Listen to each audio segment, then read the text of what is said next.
game 4. We gotta, we played well tonight for stretches. We saw some different things they try to do to us. So it's a matter of improving those spacing-wise and getting rid of that ball and get moving and more actions. I thought defensively we did a pretty good job for most of the game. Obviously at the end things got a little out of control and they made some tough shots. But that's all that matters. Game 4, nothing else matters really. How much of a factor has your defense against Vucevic been in the success that you've had for 3 games? I don't know. I don't know how big of a factor it is. Do you feel like you've sort of taken him out the way they like to play? Just trying to do, my job every possession and on both ends of the floor, and trying to give him as tough looks as I can, be as physical as I can, and kind of understanding what they're trying to get in every play, what angles they're trying to accomplish, and their spacing. So I don't know how it affects their team, but I'm just trying to do what I'm supposed to do. When you had to come up with the 4 fouls, Serge had to go back in. His first stint wasn't great, but he came back in and he seemed like a different guy. Yes. What do you think got him there? Did you say anything to him, or did that? No, I think he got himself out of it. I think he did a good job of staying aggressive, even though they kind of score on him a couple times and got burned on a couple pops. But I think and then he made a couple of buckets, and I think he got him going, and we need him. I mean, big time, obviously, and Serge, is a huge thing for us. How tough was that for you, Marc, to pick up the 4th there and have to come up? I don't know how it looked on TV. It felt, like a lot of leather to me. Even the 3rd was Sketchy. At most, and you just live with it, and like I said, it's easy to talk, move on to the next play when it's somebody else. But you got to live with the example, and when it's you got to move on and stay engaged in the game, and okay, next guy up. That's why we're a basketball team. Are you guys as a team getting to the line as much as you think you should be? I mean, the foul disparity over the last. We got to stay aggressive and continue to drive that ball and move a little more and drive those gaps in those lanes from side to side, and I'm sure that eventually it's going to go for us. Does it make it easier to execute your game plan when you have so many good defenders on your team? Obviously, that always helps. When you have a game plan, you execute it, everybody on the same page, and you play with that type of energy. Defensively, obviously, that always helps. But neutralize Nikola Vucevic at the beginning of the game. What adjustment do you make to stop Nikola Vucevic before you had the 4 fouls? It's the same approach I took in game 1, game 2, game 3. I'm going to take in game 4. You try to make things as hard as possible for him and his teammates, and you have a game plan and guys execute it. If he makes a couple shots, things are going to get obviously more open for him. You saw in the 3rd quarter, once he got going, he's a very dangerous player. How good was Pascal in comparison to how he is? I know he's good. I mean, he's been really consistent, being awesome. He's been consistently awesome, and I'm sure they're going to make adjustments, and we have to be ready for that. And I'm sure they're not going to allow the same guys to do the same thing over and over again. And I thought tonight they made an adjustment on Kawhi on pick and roll. We kind of especially Serge made a couple really good reads on that pick and roll, and we're going to get better. In a lot of clutch situations, though, he's the guy that made the basket. He's the guy that stopped their run. Yeah, we kind of play. One side for Kawhi, the other side for Pascal. We still can do that, and I think we can get to that in many different ways. And the ball, we got to do a better job of not being so predictable sometimes. Yeah. You said it the other day with Kyle. It's not always about scoring. No. How big were some of those plays he made, particularly that rebound? Talk about that rebound. He made it. That was the game. That's Kyle, and that has nothing to do with scoring. Has nothing to do with it's just, he stuck his nose in there. He ran through that ball and got the rebound and won the game for us. So it's a team thing. Basketball is a beautiful thing because it's a team sport, and everybody has each other's back. Nick just told us in there that Kawhi hasn't practiced in 2 days and he's been under the weather for at least that. I don't know if he even iffy to play. But did you come into this game expecting that somebody was going to have to pick up some slack there with Kawhi not really feeling it? That's kind of,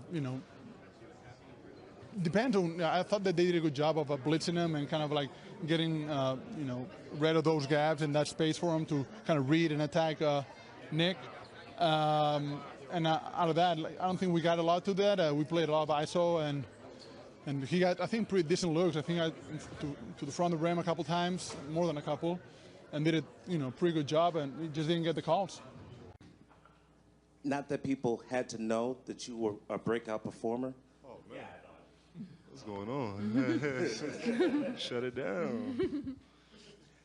Pascal, how key is your scoring to this team going to the Eastern Conference Finals, if not a championship? I think, for me, we have our team, is equal opportunity, and, we all have an opportunity to score, and that's the type of the team we are. And, today it could be me, and next night is going to be Danny, it's going to be Kyle, it could be anybody. So I think it's just, playing kind of like taking what the defense gives us and going with it. Down front here. Right here. Melissa Thomas of Florida National News. This question is for both of you. From your perspective on the floor, who were the biggest threats on the Orlando Magic for you guys? Which players were the biggest threats? I think it's game to game. Obviously game one, DJ really hurt us quite a bit. But I think he's a big part of their offense and a factor. And tonight, obviously, Terrence got hot. He's a guy that can, really hurt us too. In game two, I think Aaron got away from us a little bit. But, they have many threats. They have many scorers, many different guys that can score, can do many different things. It looks like, Vucevic came in tonight and played very well, him and T. Ross. So, tonight we have to pretty much focus on whoever's starting to get going. We want to limit everybody as much as we possibly can, which is hard to do. But, whoever gets it going, we got to make adjustments, stop them. Anything to add, Pascal? Good job, Danny. Okay. Ryan, please. Hey, Danny. After a year playing with Pascal, do games like this surprise you at all? Are you kind of amazed at what he's able to accomplish? Some of the things, I guess I'm kind of shocked at how he completes them. Kalo will throw a half-court lob, he'll just catch it in the air, figure out what to do when he's up there, lay it in. Pretty impressive. Or, some of his finishes around the basket, tough angles where I'm like, damn, I don't know how he got that to go in. But seeing it all year, I said me and him have probably played the most games all season, probably about 80 or so. You've gotten used to it, but I think we've been spoiled seeing him, Kawhi, and all those guys how make it look easy, and I try to do it myself. It doesn't go as well. Stop it. I'm still working on it. I still have some time. It's never too late. I'm getting there. Down front here, please. Danny, coming over from the Spurs, where you obviously made a lot of long playoff runs, is that something you talk about with the guys at all? Is that something that's ever discussed in the locker room? We try not to, harp on so much of this is how we did it here, this is how we did it here. Obviously, when they ask questions, we tell them about our experiences. We try to help from our experiences, the goods. Obviously, the bads, too. You learn from your failures as well. But for the most part, this is a new team, new organization, different system, different atmosphere, different city, and different players, different guys. You have to adapt and adjust to each person. You can't treat everybody the same or treat everybody like, how it was in San Antonio. But we do use those, theories, those, I guess, habits, those principles, and try to bring some of them over that we thought were good and some of that we can, I guess, incorporate in what we do and try to help some other younger guys that could, make them be more successful. But for the most part, as I said, we don't try to compare and contrast or try to bring everything or tell the group, this is how we did it here. We should do it that way, because even though it was successful there and we did win, not everything is perfect. Not everything is right or right for that group or right for those group of people or team or players. So adapt and adjust to who you have. So take what the good and the bad, the principles, and try to incorporate them as best you can. Hey, give me Danny every time. Every time I need to talk, just with Danny all the time. Try to make it easy for you, man. Thank you, man. Let's Appreciate go it. to Kevin, who's about halfway down. Your request, and actually, Pascal, this is a question for you. How have you improved as a basketball player most prominently this season? Say it one more time, sorry. How have you improved? What specifically have you improved most on? I think for me, it's mostly just playing games. Like, I think being more familiar with the game, being on the floor, playing more, and obviously my ball handling, being able to make plays for others, and all that, kind of like goes a long way and kind of help me navigate, through the defense and kind of find open guys or score for myself. But I think it's mostly just getting comfortable, like getting more comfortable with the game and understanding, the pace of the game and kind of like not rushing like I used to do, kind of like slowing down a little bit, watching guys like Kawhi, their pace and different things, just trying to get better every night. Knowing that you've only been playing organized basketball for 7 years, are there times where it still seems new? I didn't know that. I'm sorry. Go ahead, continue. To his amazement, you've only been playing for 7 years. Are there times the game still feels new? Yeah, of course. Definitely feels new, and I think every night I'm out there, I get better. And I think that's the beauty of it. Just kind of like knowing that you're not where you want to be, and like that every day there's something new you can learn. I think that just gets you excited, and for me, being out there, just every single night is kind of like an experience, and it feels good. Tim, who's right behind Kevin. Pascal, all the way in the back, Tim Reynolds with the AP. Can you kind of put into words where you're confident? I mean, you've had this swag, I guess, kind of going all year for the most part, but what's your confidence level right now? Swag and swagger. Your confidence level right now, how would you describe that? I think, it's growing, and I think it helps when you have guys like, Danny and the whole team just kind of like supporting you, and when you got things going, they want to go to you and give you the ball. So like just little things like that kind of like help with the confidence. And for me, just trusting my work. Like I put a lot of work in, and every time that I get out there on the floor, it's a blessing. And I just trust my work and everything that it's not like I'm just going out there and doing things that I haven't done. I work on those things every day, and I try to get better. And so just going out there and trusting my work and doing what I got to do. Just come back down here, please. Jason Fleming, Florida Sun. Not going to piggyback off of the other reporter, but I've been tooting your horn for a while as well. Yeah.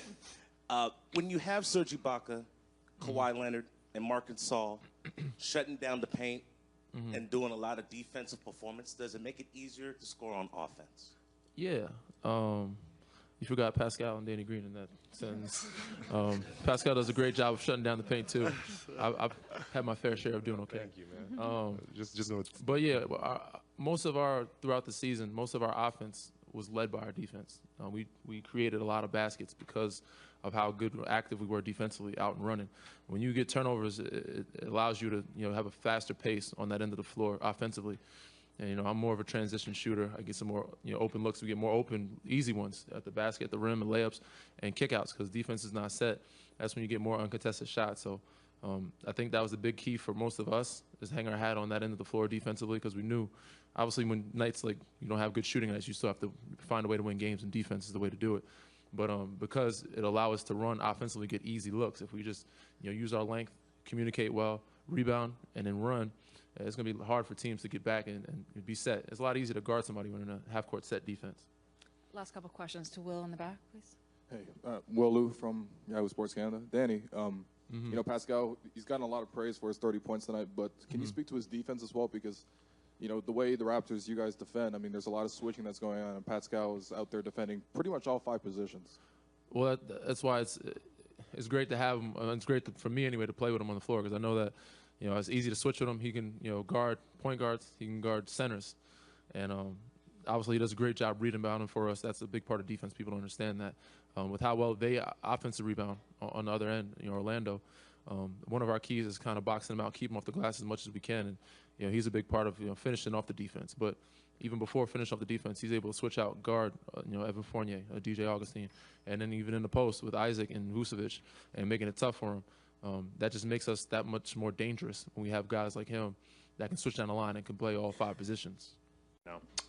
He's unbelievable.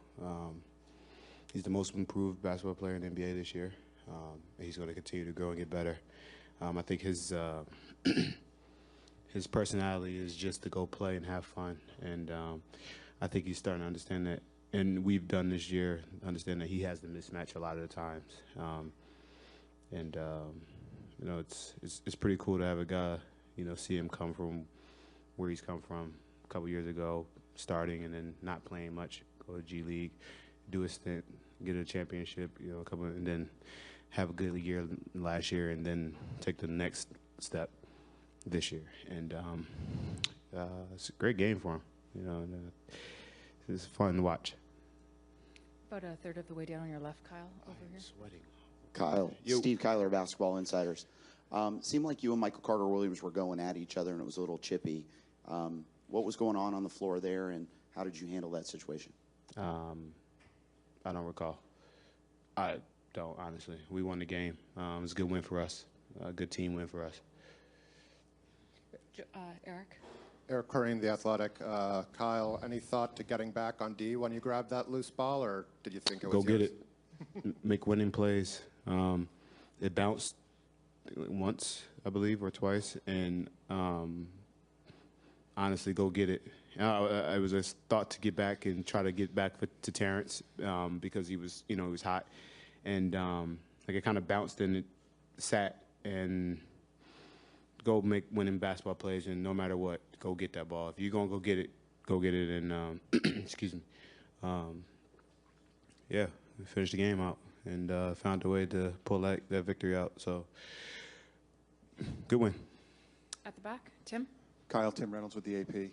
You've been through playoffs so many times, obviously. How much does a team need something like this where the game's slipping away, you're on the road, the place is loud as can be, and you need to make those winning plays at the end? How much does a team need that to sort of sharpen, for whatever's coming next? I think it's just the mental part of knowing that you can kind of get through anything, and you're gonna make some big plays, you're gonna have some mistakes, but the one thing about a good team is you never kind of bicker, you never waver, you all stay on the same page, and we all were tonight just stay on the same page, understanding what possibly could happen, what was going on.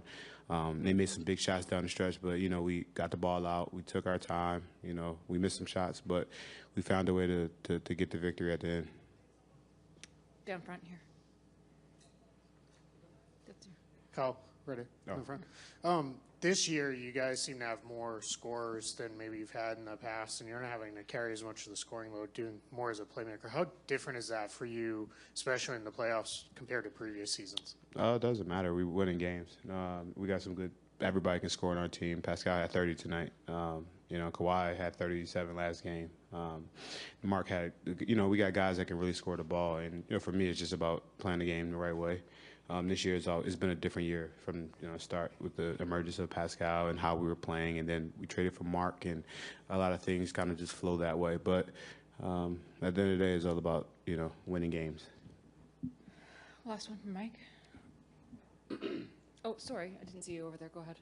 Yeah, Kyle. It's the second biggest crowd in history, first home playoff game in 7 years. Atmosphere obviously very loud. How does a veteran team, a seasoned team, take that out of from being a factor? Stay together, no matter what. We knew what the crowd was going to be like. We knew what the anticipation was going to be like. The crowd was great tonight. The fans were great, but a good team, stick together no matter what, ups and downs. We stayed level and kind of just rode the wave. Kyle, do you guys feel like you've found a level defensively now 2 games in a row? You've held them under 40, but more about you guys and the kind of level of intensity you guys are bringing to that end right now. I think we didn't play as tough in the first half as we could have. Defensively, they missed some shots, but I think we're on the same page. I think we're tied in together, and I think we got another level that we can keep getting better and keep watching the film and continue to grow. Yeah, I think our defense was really good, Doug, tonight, and Serge didn't have a great spell in the first half, but he came. This is exactly the opposite in the second. He was at the rim. He was protecting. He was rebounding. That really was a huge moment for him because, like you said, Marc, we're playing pretty good, and Marc picks up that foul. So, when you really need a guy to step in, he did it really big time. Mike in the back. Nick, you just talked about Serge coming back. What did you see, or how did you get that to happen, or what got him to that point? Well, I just think that he kind of does that a little bit. Mike, he kind of, as the game goes on, he usually gets better and better. Sometimes it's just kind of been his history a little bit. But I also think, I mean, I just give him the credit, Mike. He came in there, he knew we needed him, and he played really determined. I don't think he had any points when he checked in, right? So he just decided to come out there and help the team the best he could, and he started that on defense, and then I think it carried a little bit to his offense because he made some nice moves down there too. Scott, right next to Mike. Scott Stinson, National Post. Nick, what did you see them doing to Kawhi tonight? Do you think it was just a matter of his shots not falling, or? I mean, they were after him a little bit more blitzing, a little bit more two men on the ball. But he, listen, that was a gutsy performance by him. He didn't practice the last couple of days. He hadn't been feeling that well, and for him to go out there and fight through that and still play 37 minutes. I look down at this thing and I'm most proud of his 10 rebounds. Right, he was just battling, and it wasn't easy for him out there tonight. Once again, thought they played him very, very, very, very, very physical, right? And he kept going in there and taking the hits and kept on playing. Eric, right next to Doug. Eric Corrine, The Athletic. 2 questions. The first, was there any consideration to putting Marc back in with 4 fouls before Serge really came on there? Well, there was a little consideration, again, to leave him a little bit. We've been in a lot of foul trouble in this series. All right, so I'm getting good practice at trying to mull these early foul situations over. But I just, at that point, I thought we were going to be okay and try to save him till late. And it wasn't really, Eric, because if Serge was playing so well. The more consideration was to let Serge keep going, to be honest. And we did let him go a long ways, and maybe should have even a couple more minutes because he was really playing. I mean, what can you say about Pascal tonight and how he seemed to get involved in every area? Yeah. Again, we're going to have to move him up from our third option, I think, Eric, first of all. But, no, he made a lot of big buckets. He was really patient. Right? I thought he would see a mismatch, and he'd wait until he got enough composure or an angle or the right pump fake or whatever. And it's just a really mature play from a young player. And, again, he just seems to keep getting better week by week as we go here, which is good for us. Tim, which is almost all the way at the back, Coach. Nick, you don't win 58 games by not being a good road team, obviously, but to have a 17-point lead, get whatever it got cut down to in the last minute there, 2 or 3 or whatever it was, how much better did you guys get tonight in that atmosphere to survive something like that? How much of a building block can that be for this group going forward? Yeah, I think it showed some toughness for us, right? It was really like what I thought it was going to be tonight. Right, I really thought this was going to be a tough atmosphere to play in. I mean, this is a good team, Orlando. Right, they guard you, and they're all the things that they are. We've talked about 100 times are good, and again, I just like the way we came out originally, like with we got to impose our will in this game, and then I liked how we answered. Like we went down a couple of times and we answered right back immediately. I think both times. And then we really, we put a string of stops together and showed some great toughness there as well. And then we I thought we played again through a lot of hits in the lane and got some tough baskets late. About a third of the way down, Coach. Philip Rossman-Reich, Orlando Magic Daily, right here in the middle. When Nikola Vucevic got going in the third quarter, what did that free up for the Magic's offense, and then how did you guys close that down as you guys went on that run after Orlando took the lead? Yeah, I didn't think we were doing a very good job of getting back out to him. Right, I think that's kind of what got him going. We were ending up in some emergency switch situations, and the man that was supposed to go back out to him was going that way, but we just weren't doing it with enough urgency. So he got going there, and then again they found us on a couple of switches in there, and he got his little hook shot in the lane going a little bit as well. But again, late, I think we did get out with better urgency, and we did collapse a little harder when he did get it inside. Just a better team defense on him late. Eric. What did you think of your offense late? It seemed to get a bit bogged down as you tried to I didn't like eat it up very some much. clock. Yeah, I didn't like it very much, Eric. I think we were playing a little slower than we'd like late. I think we were milking the clock a little bit more instead of just playing the game with what it gave us. We did make some nice plays, but I think we had a couple poor possessions, right? I think, and if I look at the game, there was probably about 10 possessions I'd like to have back. There was like 6 or 7 in the first game, but there was 10 I thought we were on a rhythm and we were starting to break them down, and then we'd come down and just take a silly quick shot that we didn't without exploring first. But late we were a little stagnant and a little reliant on a late mid pick and roll, and we tried to get out of that there a little bit there down the very last bit because we were again trying to push the ball and play with a little pace. Last couple questions down here. Coach, Aaron Goldstone, Orlando Pinstripe Post. A guy on your team that doesn't get a lot of headlines, Danny Green. Can you talk about the job he's done on Evan Fournier this series? Orlando gets a lot of Fournier-led pick-and-roll action. You know, how has he taken Evan out of the game defensively and also hit some big shots offensively that's helped your team? Yeah, Danny's been good defensively. He's been on Augustine a lot as well, so it's been a combination of Danny and Kyle and Fred and Norman a little bit on Fournier. We've tried to do some things to limit his touches, and when he does touch it, we're trying to get him to catch it about 40 feet from the basket, which I think gives us a chance to get the defense behind him set up if he's so far away. I mean, he's really good at what I call playing off the catch. If he comes in there in a scoring area, man, he's quick to as soon as he grabs the ball to start punching a gap and getting in the lane or vaulting up for a three. So we've really tried to limit his catches and extend his catches, and I think those guys have done a good job with that. Thanks very much, everyone.